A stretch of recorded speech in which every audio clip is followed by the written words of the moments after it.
Hello, and welcome once again to Coastal English. I'm Fanny de Guzman, your host for the testing episodes. Today's episode is about the testing of writing. It is assumed here that the best way to test writing ability is to get people to write and assess what has been written. Likewise, sections of this episode will deal with different kinds of tests and scoring methods, among others. Before we go on with our discussion, why don't we pause first for a few reminders? Stay with us.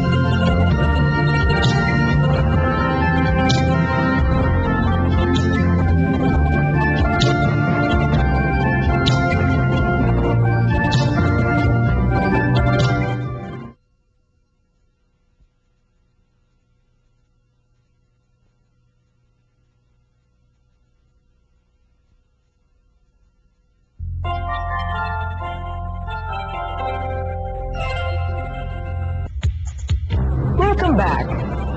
Tests are structured attempts to measure language ability. It is said that testing should be a good partner of the teaching that has happened before. This ensures a good backward effect of testing on teaching and learning. What is backward effect and how is it attained? Backward effect is the effect of testing on teaching and learning. A basic principle to follow to achieve the beneficial backward effect is to see that the test content and testing techniques are not at variance with the course objectives. In other words, teaching and testing are in accord with each other. Let's now come to a discussion of different kinds of language tests that can be made use of to test writing ability. First, if we are to follow the assumption that the best way to test writing ability is to have people write, necessarily then we are talking about direct testing. Direct testing refers to the use, for purposes of testing, of realistic life situations where the language ability is demonstrated. For example, in real life situations, people write letters. So to assess one's writing ability, he can be asked to write a letter. Direct tests in general are easier to construct, but difficult for examiners to perform on. They provide a better and more extensive index of one's writing ability. How is this so? Only 3 simple procedures need to be followed. First, specify writing tasks which are representative of the expected tasks. The course outline or syllabus gives this information. Second, identify tasks to elicit samples of writing which truly represent the student's writing ability. And third, see that the examples are long enough that from them the student's writing ability can be reliably judged. What about indirect testing? Indirect testing means testing the ability through means other than the ability being tested. For example, some items test grammar knowledge indirectly through objective items. Why is indirect testing still resorted to even when it is known to be inferior to direct testing? It is because with indirect testing, it becomes possible to test on a large scale and to test a representative sample of a finite number of abilities which underlie writing ability. Tests are also typified as discrete point and integrative. A discrete point test focuses on only one element at a time. Discrete point writing test is one focused on mechanics, such as a spelling test. Let me take you to a classroom scene where a discrete point spelling test is being administered. Hello class, today is testing day and you're going to be tested on spelling. I have here a paragraph which has misspelled words. I'm going to be giving this out to you and give you directions in a moment. So 4 of you, 2, 3. Could you pass this to the people at the back? And for the 3 of you, second row.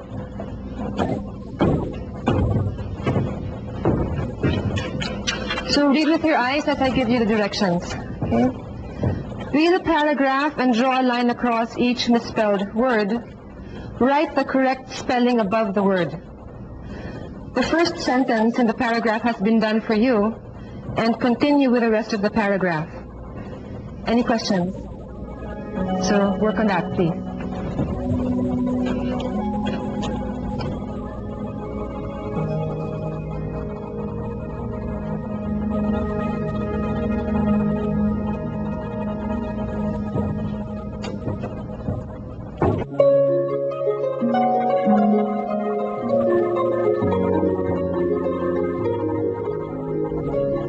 This is a discrete point test, since only one element is being tested, spelling. Notice that the test can be scored objectively since there is only one correct answer for its item or element. A writing task which retains the objectivity and coverage of the discrete point approach, but at the same time enhancing its validity, is the editing tasks. In these tasks, the testee is given a text containing a number of errors of grammar, spelling, and punctuation. The testee then makes the necessary corrections on the text. Let us watch a student working on an editing task. Directions. The following paragraph taken down from the dictation contains a number of errors in grammar, spelling, and punctuation. Indicate where these are by underlining the errors. Then correct the errors in the space provided under each line, making only the necessary corrections. Do not rewrite the passage in your own words. The first sentence has been done for you. The history of medicine is one of the long type, again, disease. The oldest and most terrible enemy man has ever known. During the past 20 or 30 is wrong. No age. Or so, however. There has.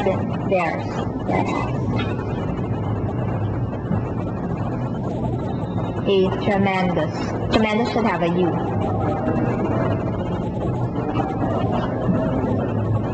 Advanced in medical research, period. Nowadays, capital N. Most of our diseases and illnesses,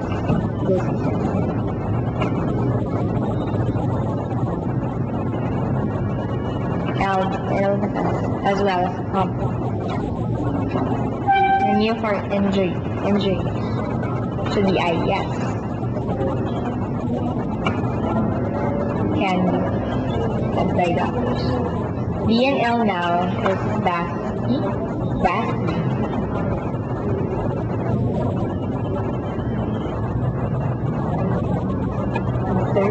Research has been done.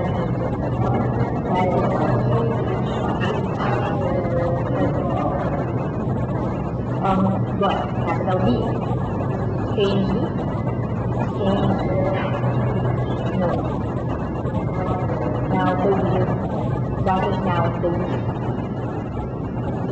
that no one ever died simply because that's who he is. Death is actually caused by disease when acts models or illness, many of which can with an N be cured. The history of medicine is one of the long fights against diseases. The oldest and most terrible enemy man has ever known. During the past 20 or 30 years or so, an advantage of this editing task is economy. Several elements of writing can be tested with the use of a single stimulus. It can also be objectively scored. Furthermore, it can have a good washback effect. Students can be encouraged to edit their own work. On the other hand, what is an integrative test? An integrative test, by contrast, is one that requires an examinee to combine many language elements or language skills to complete or perform a task. Examples of integrative tests of writing ability are taking notes from a lecture being listened to, writing from dictation, completing a closed passage, or composition writing. To be able to perform any of these tasks, one must invoke not just one, but more skills. Let's look at an example of an integrative test, the closed test. Why is a closed test an integrative test? In completing a closed passage, one has to be able to comprehend not just a section of the passage, but of larger context within or even outside the passage itself. Surely, a closed passage calls for many abilities or skills in order to complete one, such as grammatical skills, vocabulary skills, and decoding skills. In fact, it is said that once an item tests more than one skill, that item ceases to be discrete point, but is in fact already integrated. Another dichotomy observed in testing is that between structural testing and communicative testing. Structural testing is characteristically discrete point testing. Most often, structural tests follow the discrete point principle of testing one element at a time. Thus, it can be said that structural tests are discrete point in nature. Communicative testing, on the other hand, is a kind of testing which advocates the integration of skills. It is one that focuses on communication within a social context. This kind of communication is not an inherent goal of structural language teaching and testing for that matter. As earlier indicated, structural testing is focused on discrete testing of separate language skills or elements, and there is no concern for achieving the purpose of communication within a social domain. In a communicative test, one needs to be able to combine many skills in order to perform on it effectively. This makes communicative tests also integrative tests. However, they are more than just integrative, for communicative tests, while requiring the ability to combine many skills, also measure the ability to do so in the context of being able to communicate with ease and effect in certain sociolinguistic settings. Thus, it is worthy to repeat the notion of language being a communicative device, and as such, it is always the case that the social context determines the language behavior of participants in a communication situation. In summary, with respect to the different kinds of language tests, this conclusion can be made. Structural, discrete point tests are indirect measures of language ability, while communicative tests are integrative and are direct measures of language ability. In a few moments, we shall continue to talk about the types of writing tests. Meantime, here's our station break. Stay tuned.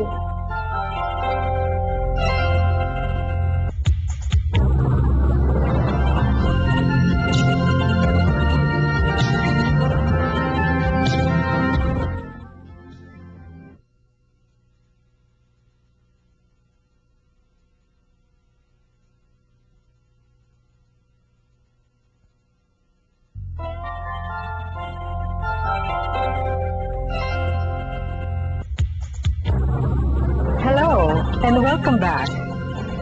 Earlier in this episode, you saw that writing can be tested using a discrete point approach and/or an integrative communicative approach. Complementary to this should be the realization that the writing skill is complex. It requires the mastery of varied skills which may be grouped into 5 components or areas, namely grammatical skills or the ability to write correct sentences, mechanical skills or the ability to use correctly the conventions of writing such as spelling, punctuation, and capitalization. Judgment skills or the ability to write in an appropriate manner for a particular purpose with a particular audience in mind, together with an ability to select, organize, and order relevant information. Stylistic skills or the ability to manipulate sentences and use language effectively. Treatment of content or the ability to think creatively and develop thought, excluding all irrelevant information. At this point, it is worth emphasizing that writing test tasks should mirror as closely as possible the types of writing tasks the students have engaged in class. These may take the form of letters, compositions, diary entries, accounts of experiments, book reports and reviews, reaction papers, summaries, and the like. Furthermore, to have a valid writing test, the test taker's responses should always be written, although the stimulus can be either oral, written, or nonverbal, or even a combination of any of this. Let us now look at some examples of integrative writing tests. A simple graph can be a stimulus for a writing test. The testee can be asked to tell what the graph is about, the facts presented, and the inferences, generalizations, and/or conclusions that may be derived from it. You must notice that the stimulus is nonverbal and the testees are to respond in writing.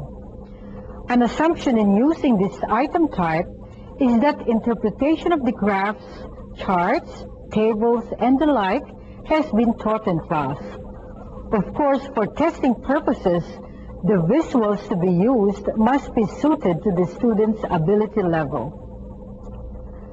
Dialogues can also be good stimuli for a writing test. The dialogues can be excerpts from short plays taken up in class. They can very well be used to assess the grammatical as well as judgmental skills of your students. Let me now take you to a classroom where the teacher used a dialogue as a springboard for a writing test. Good morning. Good morning. Today I will give you the test in writing. Will you help me give out the test paper?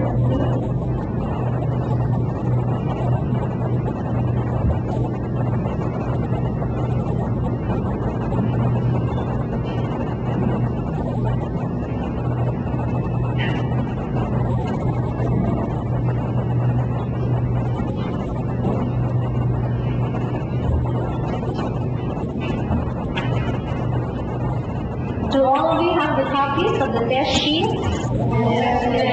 Okay. You will only have 20 minutes to work on the test. But before you do that, let me read to you first the directions. Read the excerpt from an interview between the test pilot, Captain David Benson, and the club reporter, Mike Sanson. Write a narrative based on the excerpt. The intended readers are high school students. Use the third-person point of view. The narrative should be at least 1/2 page long. Start.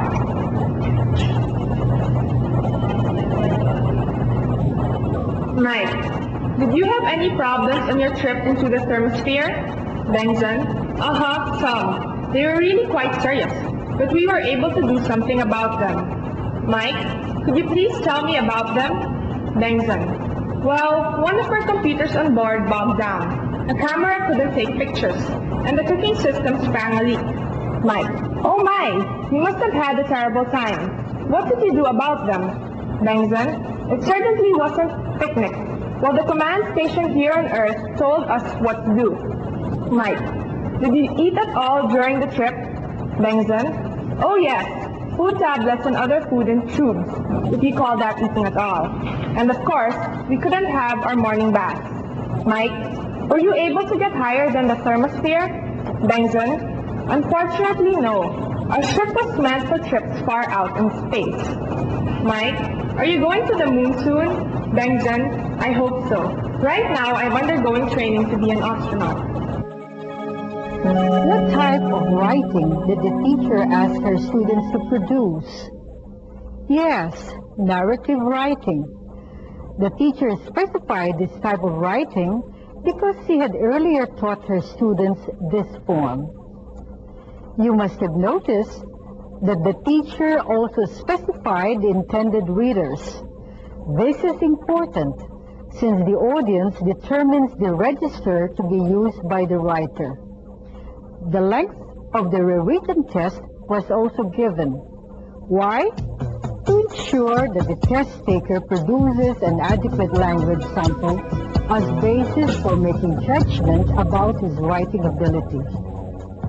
The sample test items just presented to you have been termed guided tasks because learners are provided with guidance while they are writing. The guidance can be in the form of tables, graphs, pictures, or relevant language material. The purpose of these materials is to provide the test taker with relevant content material to work with. Which brings us to the question, what about the traditional composition writing test? Composition writing can be a useful testing tool. It provides opportunities for students to demonstrate their grammatical, stylistic, organizational, and judgmental skills, as well as their world knowledge. However, caution should be exercised when using compositions for purposes of testing. For one, composition titles which do not give guidance as to what is expected of them should be avoided. Here are some examples. The pros and cons of TV viewing, fighting the drug menace, or the following rubrics for writing tasks. Write your reactions to the issue of teenage marriage. Write a biography of your favorite sportsman.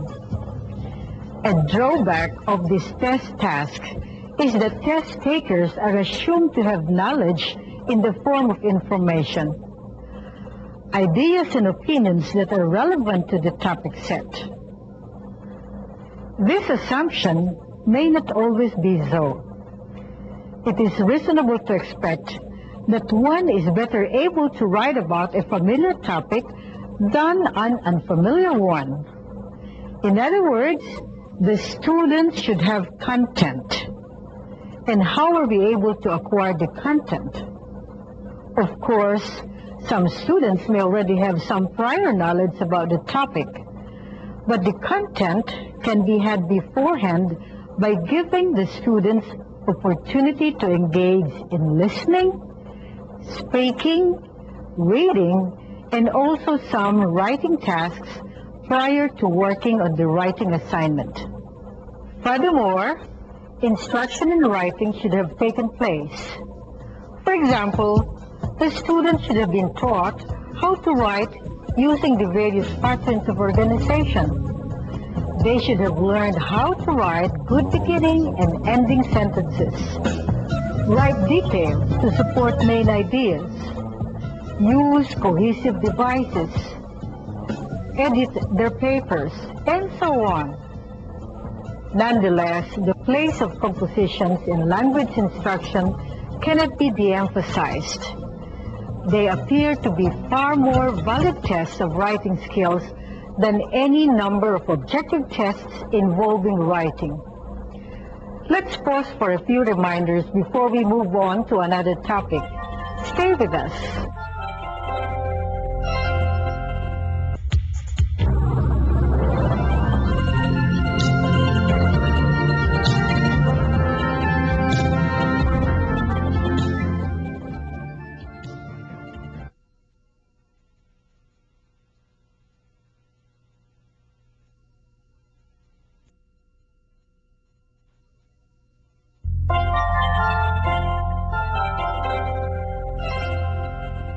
Hello once more, and welcome back to this episode on testing writing. Having typified language tests as being direct versus indirect, discrete point versus integrative, and structural versus communicative, let's now discuss ways of planning for a test. Two different ways of planning a test can be distinguished. That of planning for an indirect discrete point structural test, and that for a direct integrative communicative test. Planning a test entails preparing a table of test specifications. The table of specifications serves as the blueprint for a test similar to the architect's plan, which is followed in building a house. What you see on the screen is what you call a table of specifications for a structural test. The first row indicates the test content, weight, number, and placement of items about its content to be covered in the test. The left-handmost column, on the other hand, shows the content coverage of the test. The second column, weight, is expressed in percentage. It shows the degree of importance that an item carries. As the table indicates, among the three discourse markers, the smallest weight is given to definition discourse markers with only 20%, while the latter two kinds equally have a weight of 40%. The weight determines the number of items which will be needed to test a particular item. Thus, 20% or 6 items will be used to test definition discourse markers. On the other hand, to test the other two kinds of discourse markers, 40% or 12 items each will be prepared. We are now ready to construct test items for a structural test. Let us first see a structural test on rhetorical markers. I will read the directions for this test. Please listen as you read the directions on your copies. Right? Directions are: choose from these markers the one that best completes a statement. And these markers are in which, like, similarly, by contrast, for example, and now. Okay? Any questions? Okay, so please begin.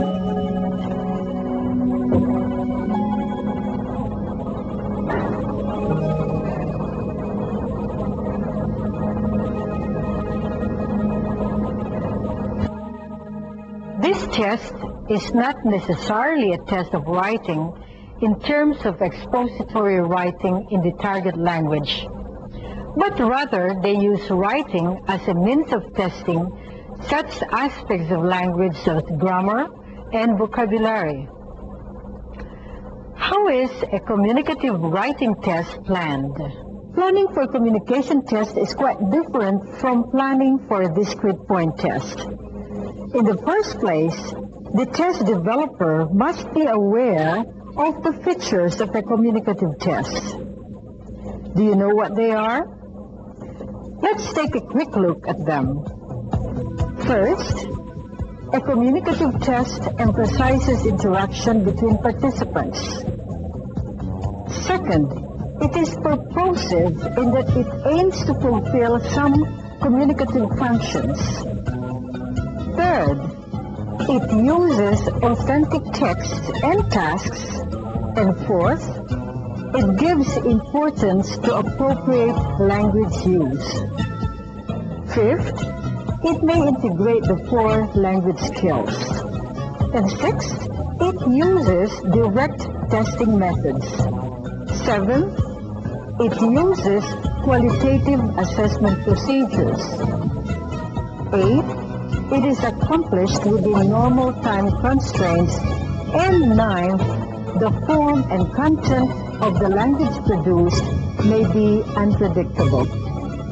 Quite a demand, isn't it? Now, these features imply that the specifications for the communicative writing test should consider the writing tasks, the purpose for writing the participants in the communication process, the topic of the communication, the setting, time, the language functions focused on, the stimulus, the response attributes, and the scoring procedure.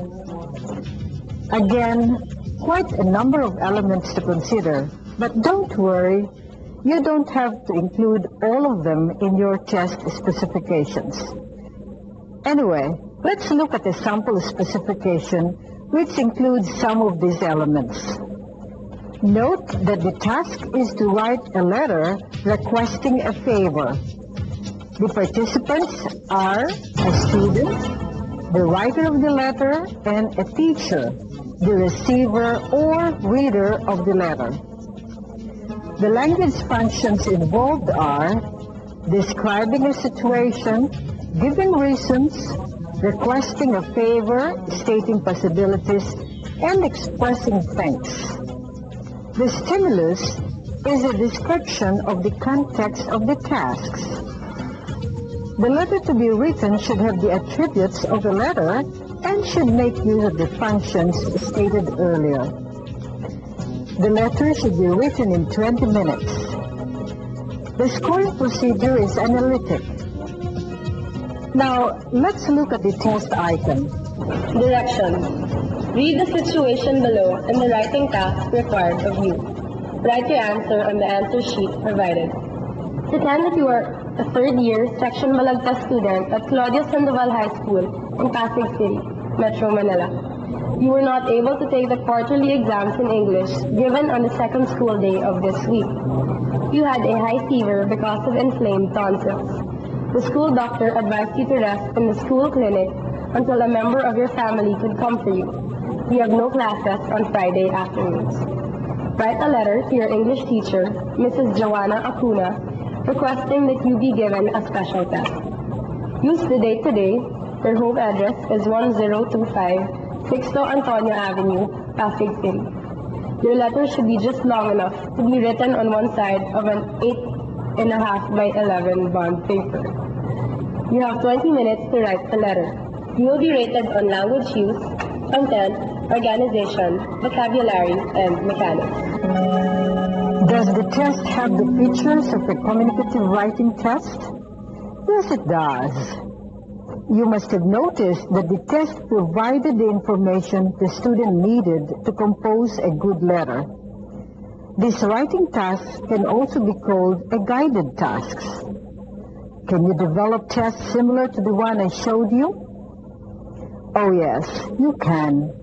Right now, think of some authentic writing tasks required of your students. Have you taught them how to perform these tasks? Yes? Okay.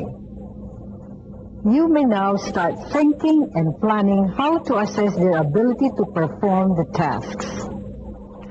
When we return, we'll show you another test that focuses on rhetorical markers, but is integrative in nature. Don't go away.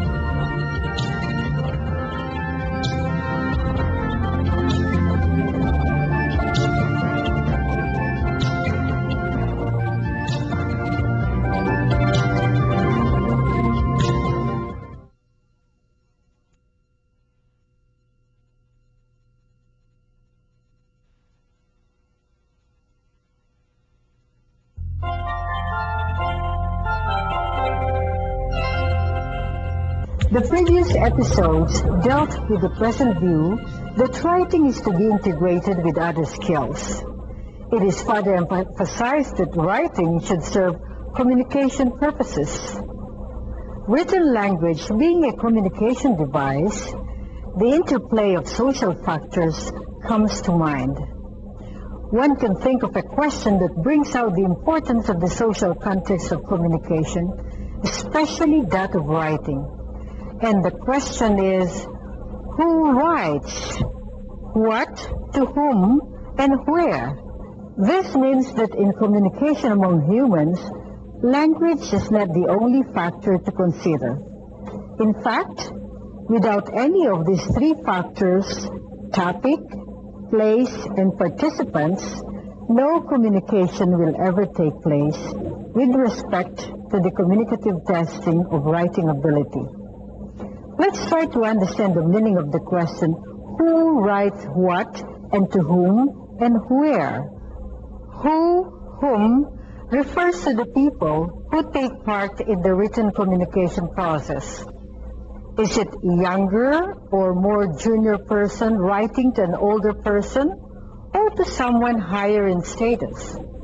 Is it a superior writing to a subordinate, or to a peer, or to his superior? Where refers to a place or setting, which could be the home, school, church, leisure place, or workplace. What could be a letter, an office memorandum, a news item, or a story? In addition, comprehensible input is necessary, such as the use of authentic text and situations which the learner understands and appreciates because they are within his or her experience. Here now is a classroom scene showing the administration of a communicative test. I'm going to be reading to you directions for a test, but before I do that, I have a question. Do you have a favorite teacher? Yes. Yes, you do. Reggie, please tell us about your favorite teacher. I have a favorite teacher. Her name is Miss Chu. She's a very good teacher because not only is she funny, but to me, I consider her more than a teacher. She's also my friend. All right, thank you very much for that. So I'll be reading you the directions. Read with your eyes as I read aloud, okay? I would like you to write a letter to your favorite teacher about a recent personal experience. Okay? Can you do that? Okay, you may start.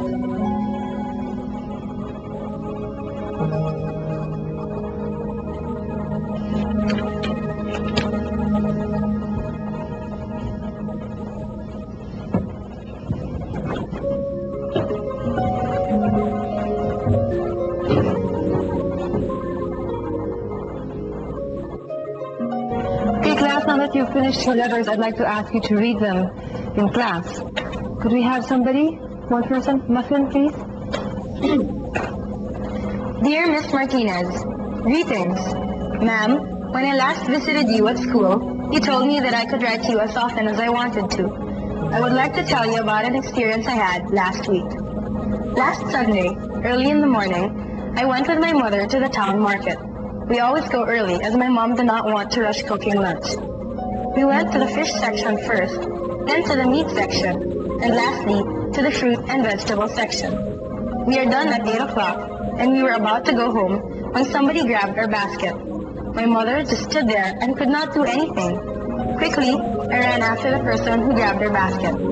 I must have ran fast, but I caught up him in no time at all. Then came some onlookers. My mother then came and told everybody that the boy was a thief. She explained everything. Upon hearing what my mother said, the people came towards me and congratulated me for my bravery. I felt like a Girl Scout who had just won a medal. I thought you would be proud of me, so I wrote you this letter. Your loving pupil, Muffin. What about scoring? Is scoring a structural test the same as scoring a communicative test? No. A structural writing test, like the one on rhetorical markers, is usually scored objectively. What does objective scoring mean? Objective scoring is a type of scoring where the answers are specified in advance, permitting complete agreement among different scorers. Thus, there is only one absolutely correct answer to an item. Indirect, structural, discrete point tests are objectively scored. On the other hand, direct, communicative, integrative tests are usually scored subjectively, using holistic, impressionistic, or analytic procedures. In the past, scoring subjectively had meant using 3 criteria as the basis for judging a written text. These criteria are content, organization, and mechanics. The rater bases his or her judgment on his or her overall impression of the composition. Impressionistic scoring refers to a scoring procedure where 2 or more single marks based on the total impression of the written text as a whole. Each paper is scored using an agreed scale and an average of the combined marks. In holistic scoring, the markers base their judgments on their impression of the whole written text. Their primary concern is the communicative effectiveness of the text. Analytical marking, on the other hand, refers to a method where each separate criterion in a marking scheme is awarded a separate mark. The final mark is the total of these individual marks. Let's look at a marking scheme which makes use of 5 criteria, namely content, organization, vocabulary, language use, and mechanics.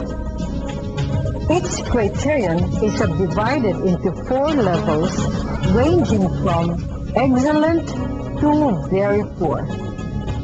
Points have been assigned to each level. Let's take a look at this scale. Note that the criterion with the highest number of points assigned is content with 30 points. This is followed by language use with 25, organization and vocabulary 20 points each, and mechanics the lowest with only 5 points. In marking papers, you may decide to use only several criteria, for example, language use and mechanics, or content and organization. When you use analytical scoring, you just total the points you give to each criterion. You can then transmute the points to ratings. The assigning of the points is not that arbitrary. Descriptors for its level of each criteria are given. You will see this in the TSMs that go with the videotape of this episode. In this episode, we presented to you a typology of language tests, examples of discrete point and communicative writing tests, and the processes in developing writing tests. It was a pleasure to be with you in this episode. Goodbye and happy testing.